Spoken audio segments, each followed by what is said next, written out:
Bonjour à tous et bienvenue sur boursicoté.com pour cette nouvelle analyse technique du CAC 40 en clôture. Nous pouvons constater donc qu'après une ouverture quasiment sur le même niveau que la clôture de la veille, et bien que les cours remontent encore en inscrivant un nouveau plus haut significatif. Donc on conserve l'inversion de la loi de Dow qui s'était faite hier avec une succession de points bas et de plus hauts toujours supérieurs au précédent.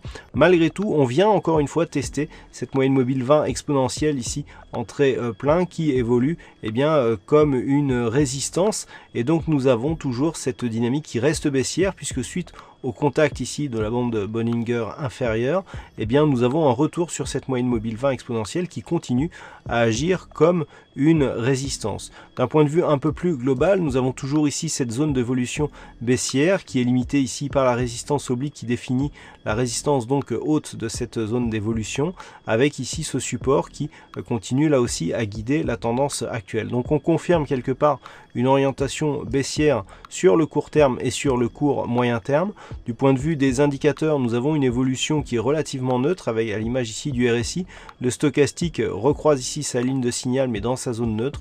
On n'a plus de signaux directionnels sur cet indicateur. Du point de vue du MACD, je vous indiquais hier que nous étions sur une certaine neutralité suite au retournement ici des histogrammes qui se faisait sur une zone très proche de la zone d'équilibre. On confirme encore aujourd'hui avec un histogramme très peu développé.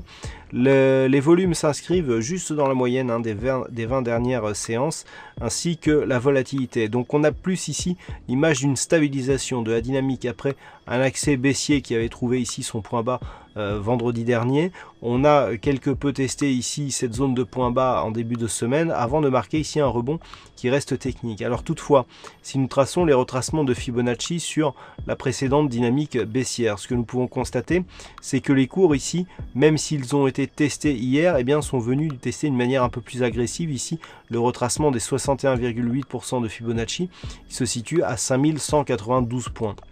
Le fait que cette zone ici soit testée, qu'elle coïncide avec la moyenne mobile 20 exponentielle, que l'on n'arrive pas ici à la franchir en clôture, mais qu'elle soit testée d'une manière de plus en plus agressive en intraday, montre qu'il y a quand même des velléités qui pourraient nous ramener sur un rebond qui pourrait se transformer en neutralisation.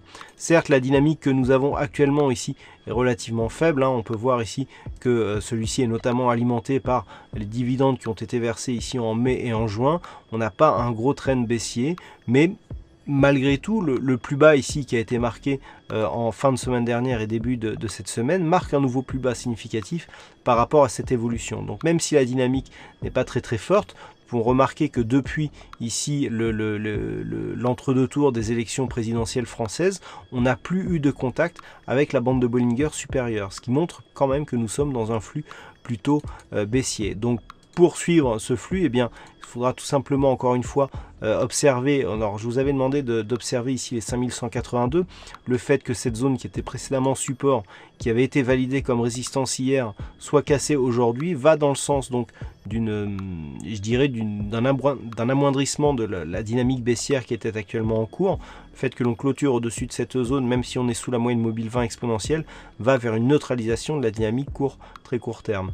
Par rapport à un éventuel retournement, il faudrait tout simplement valider ici une rupture haussière de cette résistance oblique baissière qui se situera demain aux alentours des 5235 points. Ce n'est qu'au-dessus de cette résistance que l'on pourrait sortir ici de la dynamique de consolidation qui a lieu, même si elle est larvée, depuis les élections présidentielles françaises, avec une bande de Bollinger supérieure qui est juste au-dessus de cette résistance, donc le signal serait double et pourrait être d'importance. Par contre, en cas de cassure ici de cette zone de point bas à 5095 points, on pourrait connaître une nouvelle accélération baissière vers des niveaux qui seraient proches de la zone des 5000, voire légèrement inférieur. Voilà ce que l'on peut dire donc sur cette analyse technique du CAC 40. Alors, il y avait aujourd'hui un fixing, c'est Bono qui gagne encore une fois cette session. Bravo à toi Bono.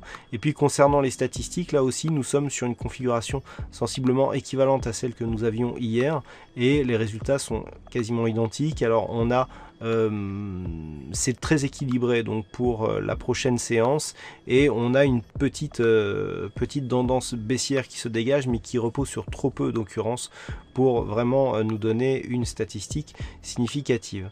Voilà donc pour cette analyse technique du CAC 40. Passez une bonne soirée, de bons trades. Attention au FOMC ce soir à 20 h et on se retrouve dès demain pour d'autres analyses techniques toujours sur le site boursicoté.com.